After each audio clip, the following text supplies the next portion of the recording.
আৰু সেইদিন ফণীভূষণৰ বাইদেউকো কৈছিলোঁ আমি তেওঁলোকে ৰাস্তা এটা দিম বুলি কৈছিল ভোট খুজিব আহাতে আমাক চাকৰি নালাগে আমাক ৰাস্তাটো দিয়ক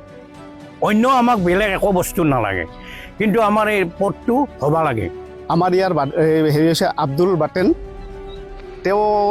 যোৱা ইলেকশ্যনতহে মানে কেম্পেইন কৰা দেখিছিলোঁ তাৰপিছত বিধায়ক আমাৰ এই অঞ্চলৰ মানুহ আজিলৈকে দেখিব পোৱা নাই মইতো আজিলৈকে চিনি পোৱা নাই MLA জনৰ লগত কোনো আমাৰ পাব্লিকৰ লগত কোনো সম্পৰ্কই নাই প্ৰাক্তন